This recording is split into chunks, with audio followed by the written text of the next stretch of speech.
Hey everyone, it's Dominique from Learning About Finland again. So in this video, I wanted to talk about one particular hobby that I have.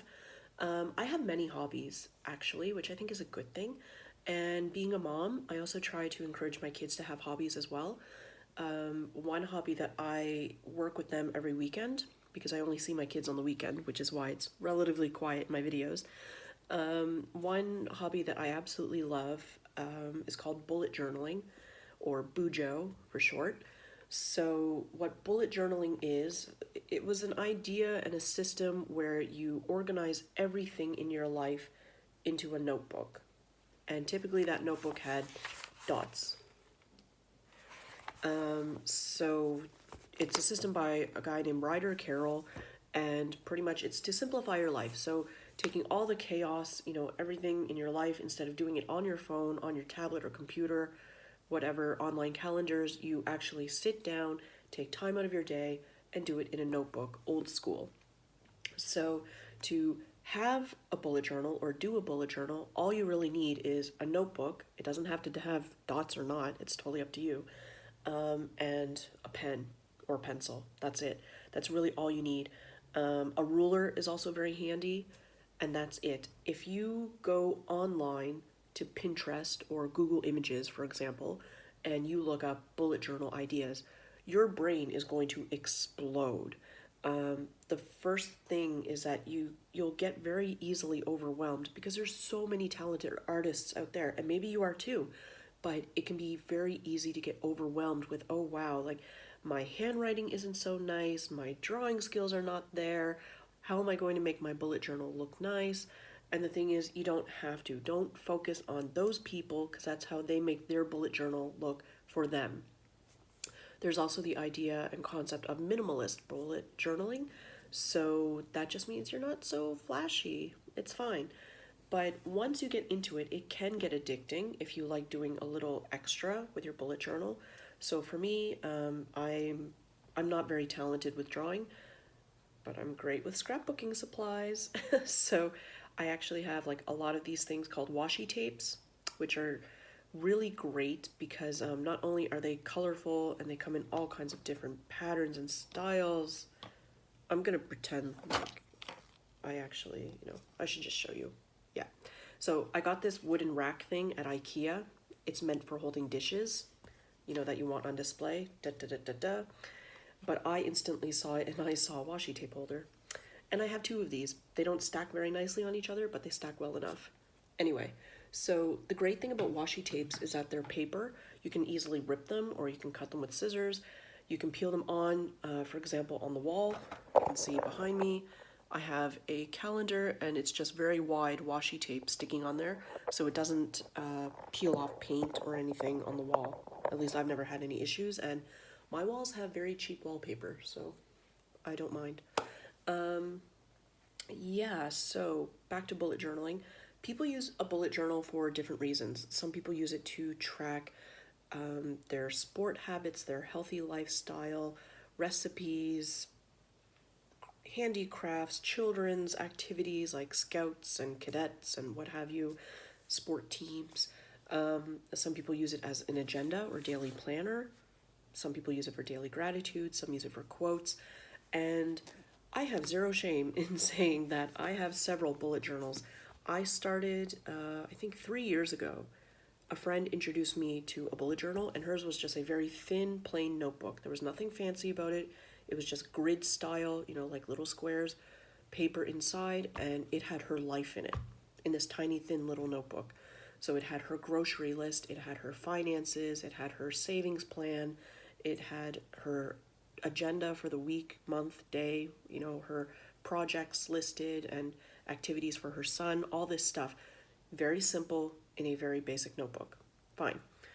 I made the mistake, as I said earlier, of going on Pinterest to get inspired. There were so many ideas, and there's even more now, and that's been like 3 years ago. So at the time, I went and I bought a notebook that was a bit thicker, started trying to fill in all these ideas from Pinterest, and my brain kind of exploded, and I didn't do it anymore. I didn't use it anymore. So I'm just going to show you what I use in mine. Every year, this is my second consecutive year now of using a bullet journal, and every year I'm learning a little something different about myself and like how I want to do things differently. So what I did was in the back of my bullet journal, after I already started filling it out, I listed how I want my bullet journal to look in the future. So in the future, every bullet journal I want to have these things, and for every month I want to have these things. So one thing that I really like, because I don't do what they call dailies or weeklies, which is like a daily or weekly schedule, because my work schedule was at the time fairly consistent, so I felt like I didn't need to add that because I don't do meetings. I'm a chef, you know. So I felt that dailies and weeklies did not really apply to my lifestyle. And that's a great thing about having a bullet journal, is that you can customize it to how you want it. And if you mess up, who cares? Like, no one's going to go through your bullet journal unless you let them. So the big thing that I learned about that I really like is called the Calendex. And this system, you can find it on Google search, just Calendex bullet journal. So you just mark down every month as such, and then you can color code or just mark in events that you might have regularly, like when your rent is due, bills are due, certain, you know, meetings for the kids, birthdays, anniversaries. So I really like this, and in future I'll have it in the front first thing. It's time consuming, but again, all you need is a pen and a ruler and patience. So the Calendex really helps me. Every month I have a cover page, so where I get a chance to be a little artsy, or a theme, if you want to call it that. And I have a monthly. I don't have week and dailies because, like I said, but it just didn't fit my needs. So I have the month in a calendar form, and then I have the month written out. So any important events I have here. And then for myself, I have one line a day. So what this means is I write out the whole month, you know, all the dates, and I write only one line worth of what happened in my day. For me, I used to journal a lot when I was a child, keeping a diary, and I used to write a lot of negative stuff. So to try and encourage myself to be more positive, and because I didn't know how many pages I would use up as well, I find one line a day for each month really helps me keep things as positive as possible and keep it to the point. So my one line a day looks like such. And then I also have right beside it my keep fit for the month. So I write down, I have a key here of things that I've done activity-wise, because my job is very physical. You know, I would list if I worked, and I'm able to, at least at my previous job, I was able to wear a fitness tracker watch. So that was really great. It kept track of my activity levels while I was at work and throughout the day, if I went to the gym, exercise, extra long walks with the dog. So I wrote all that down. Next, I like having sleep tracker. And every month I decided to do a different style. So I'm going through to see what kind of styles work for me. And actually, fun fact for March, my sleep tracker, my theme is dogs for March. Where is it? It was horrible. It looked great, but I clearly did not, you know, do a good job. So I X'd it out with some cute tape, and you know what? It's art. So now I'm just writing it in here, and I clearly need to update. But yeah, so a sleep tracker. I have a brain dump. So for me, it's things like if I'm really overwhelmed about something, I write it down, you know, again, as short as possible because I only keep it to one page. And for me, it's things that, you know, something extra special that happened that I forgot to write in my one line a day, or if there's something extra that happened, like I named my plants. I am so bored. Never have burrana on an empty tummy. Sad face. And then I put the date on it just so I know. I also have a currently. So for every month I saw this on Pinterest. It was like currently loving, eating or drinking, thinking, reading, making, going places, hearing, buying, celebrating, watching, wearing, or doing. So for me, those were the ones that I found that I thought could be fun to look back on when I'm older. And I plan on keeping my bullet journals so I can look back on them and see how far I've come in terms of artistic talent. And also, more importantly, in terms of like what I was interested in back then. For the month of April, I have a junk journal theme. And junk journal is it's an interesting concept. I didn't know about it. One of my really, really good friends from the UK, who I met online through a Facebook bullet journal group, she got me into it. She's like, well, why don't you try it out as a theme? And pretty much the concept of junk journal is just doing whatever the hell you want. You just throw it together. Some people make it like from scratch. Like, she made this for me. Like, I do not have this talent. She made me a travel journal carrier. So inside she did have one notebook and a whole bunch of other stuff as well that I've unpacked, but she left one notebook in here, but she said it should also fit a couple of my notebooks so I can keep it all together. So this was just gorgeous. Like, I'm just blown away by her kindness and her talent. But yeah, so junk journal, you can just buy a notebook or a sketchbook and just add whatever kind of layouts you want. It's a great way to use up like old newspaper clippings or pages from an old book you don't need, or old stamps. You know, like really you can do whatever you want with it. And some people make it completely from scratch. That's not my thing because I don't have the patience or the talent. But yeah, so there's junk journaling. There's mood trackers, which are really great. I'll go back to mine here. Some people put a mood tracker for every month, and I think I'm going to do that in the future. But what I did was this a year in pixels. So, oh yeah, here's my washi tape collection, just like a little snippet of each. Might have to stop buying washi tape or make smaller samples. Movies I've watched. Haven't watched that many. Like I said, I've been just, putting some comedy gigs on the TV and cleaning, trying to. New Year's resolutions are always great. There was something called 20 for 2020, so it's like 20 things you want to try and accomplish throughout the year. So like 20 days without sugar or junk food for me, 20 no spend days. I have a really bad spending habit. 20 movies, 20 batches of soap, read 20 books, attend 20 gym classes, that kind of thing. Oh, here we are. So this is a year of moods, 2020. So every day I color in, and some squares have multiple colors because I had multiple moods that day. So I have different colors, meaning different feelings, and I really like this because it's interesting to see. But I think going forward, April's layout is already done for the most part, so maybe I'll start with May, or maybe just stick with the future bullet journal, I don't know, for next year. I think I'm going to do a monthly tracker instead. I'll still do like a year of moods, but I think a monthly tracker could be really cute because there's so many different themes you can do as well. Like, I kept this really simple, just stickers, ink the edges with an ink pad. I keep things relatively simple. I also have a dream log for every month because why not? If there's like a dream that was particularly interesting, pop it in there.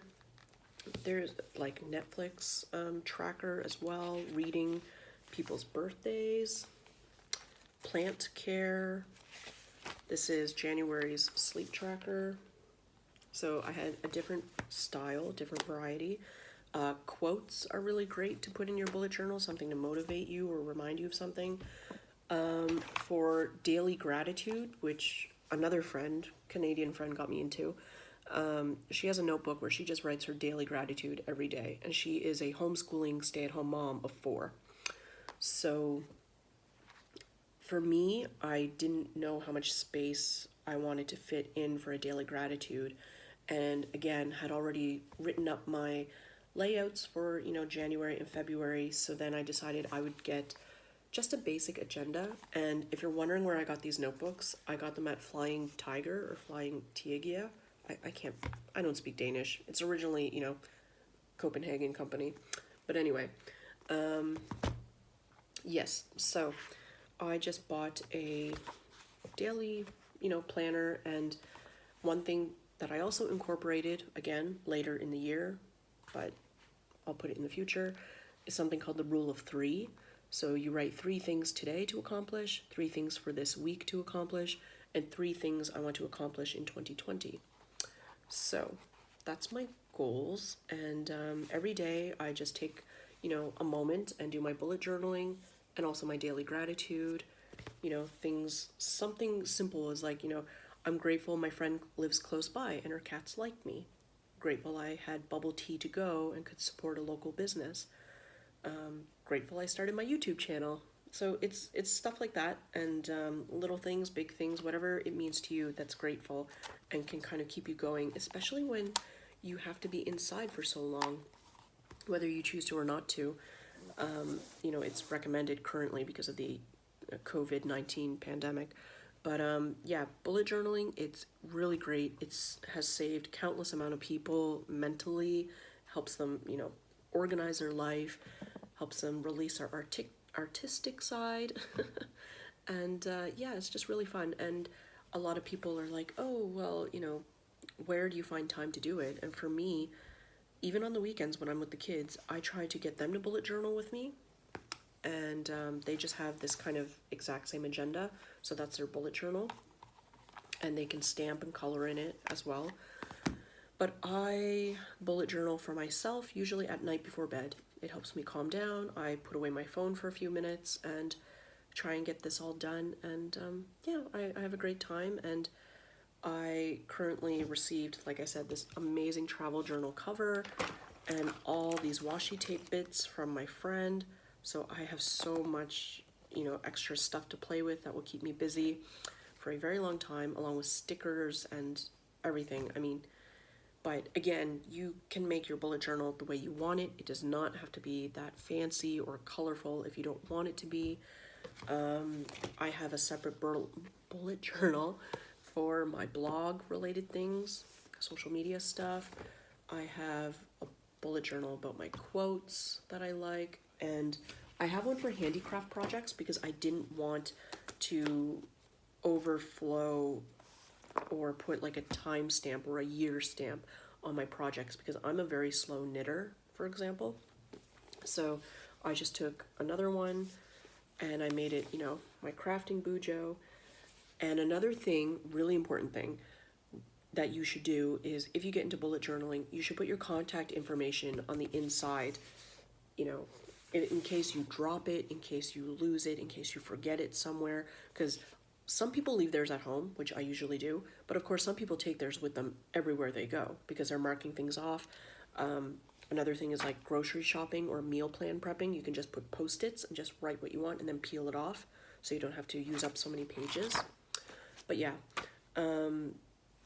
definitely I've seen so many people, in tears online that they've lost their bujo. So definitely handy to put contact info just in case. So I took my craft bujo and I haven't done much with it. My plan was to write out my yarn and my knitting needles and hooks and stuff, and it's penciled in, but nothing's going on. So I split it about halfway and decided to dedicate an area for plant care.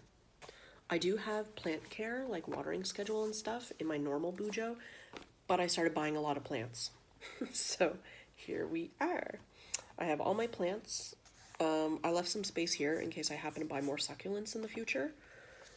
And I just wrote the dates that I bought them so I know roughly how old they are or how long they've been with me and when were they watered last. And that's pretty much it. Just keeping it simple, pretty minimal, nothing fancy. And that is it. Sorry this was a huge long video, but have fun, get a journal from the dollar store or pound store, whatever, and have fun. Thanks so much for watching, guys. Bye.